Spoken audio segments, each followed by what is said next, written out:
So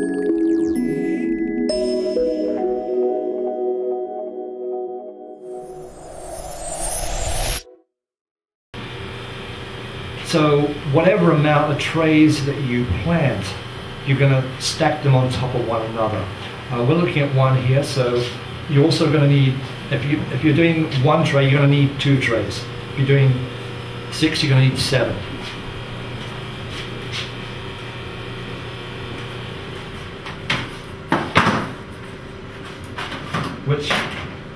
Which you actually place on top like so. And gently, just gently press it down. And then on top of that, a brick or any heavy object, just to add a little bit of pressure. Why do we do that? Simply because in a natural environment, the seed will be cast and then they would till the soil over it so it's below the surface. What we're doing is creating a false surface. It also helps the seed to settle and for the root to actually hook into the soil and for the shoot to find its direction, which is up towards the light. And there it's going to remain for the next 24 to 48 hours, depending on the time of year. Now understand that you're growing indoors, and even though you're growing indoors, these seeds know what time of year it is. So when it's winter, the actual growth rate is going to slow down. So you're going to have to adjust it in regards to the seasons. Because like I said, though it's indoors, it knows what's going on there through the energetics of the planet. So in regards to the seasons, in winter, it's going to be, in this situation, for anything up to 48 hours. Come summer, even down to 24. But you'll learn as you go, because one thing it does, it teaches you if you're open to it. So observe even from week to week, even from month to month, and also to what's going on in your own environment. So if you can create a nice harmonious environment, i.e. play the right music, it's scientifically proven that they love classical, they don't like hard rock. Believe it or not, these little things called seeds have intelligence.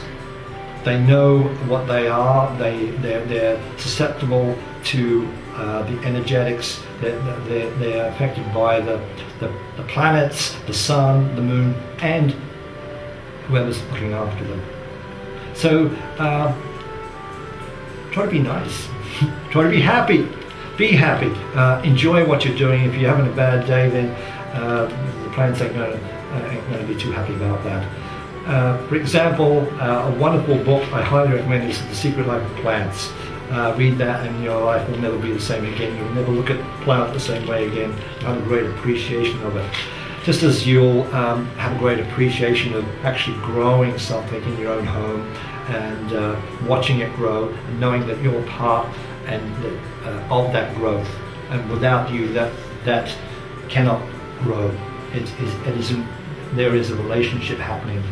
So here we are, 24 or 48 hours depending on the season, to what's known as to unstack. Whether it's 6 or 1, we need to take this off because, especially in the summer, you'll find even the wheatgrass has started growing up the sides. So that's quite normal. And what you will be revealed is basically the start of the actual sprout growing, which will actually be flat and yellow. This has actually been under light a bit.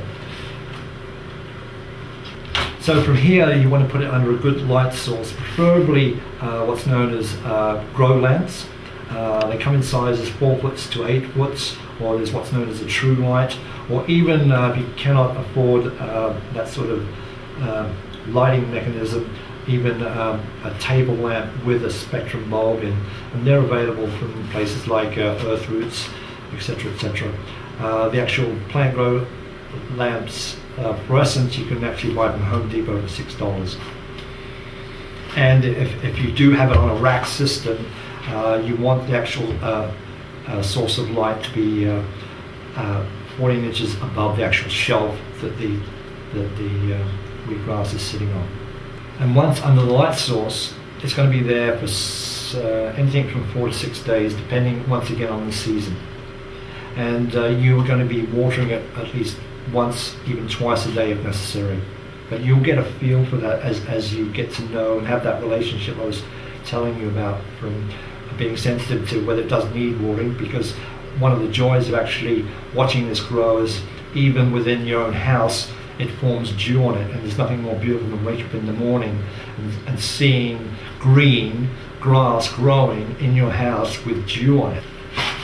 The other thing that you also want to get, if you're able to grow your own rack system, is a timer on the lights, because basically these guys need to sleep just like we do. So basically what you're also looking at, the amount of light that you want to give these guys is 16 hours, which is equivalent of 8 hours sunlight. So you can have it coming on at 6 a.m. in the morning and going off at 11 o'clock at night. And one of the joys I found when I was growing in my own home is there's nothing like coming down on a cold winter's morning and seeing the kitchen light and this beautiful green growth.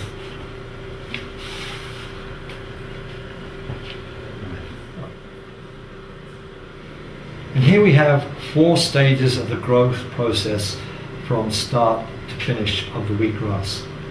From planting the seed to the next stage of actually bringing it out into the light, a few days growth, and then to a stage where you're considering harvesting. Now there's certain watering techniques that you will get to know, and I'll briefly explain them. You can actually what's known as top water, especially in this stage, because the water is going to actually seep down anyway. And then once you get into the larger stage, you develop a technique of either top watering, what's known as edging, and actually underwatering, to actually putting the water into the base of the tray.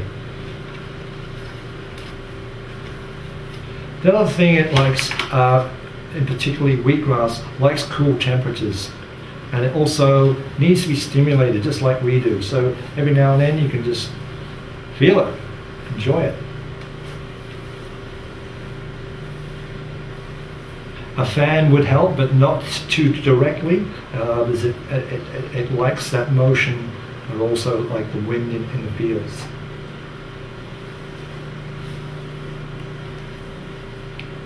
So when do we actually enjoy the fruits of our labor?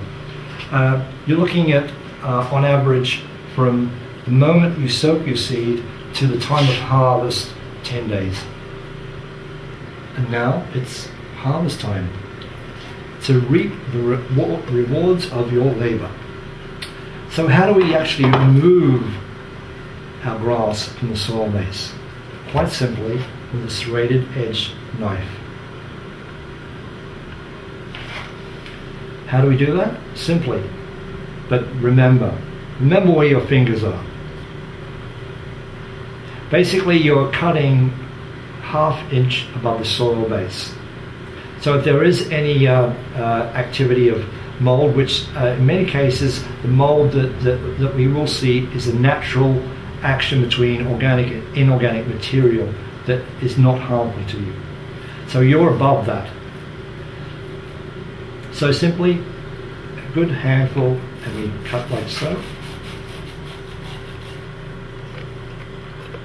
And there we have it.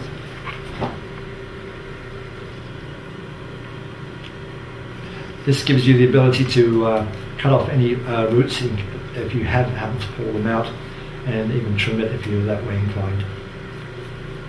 And from here into your juicer, into your container, or into your mouth.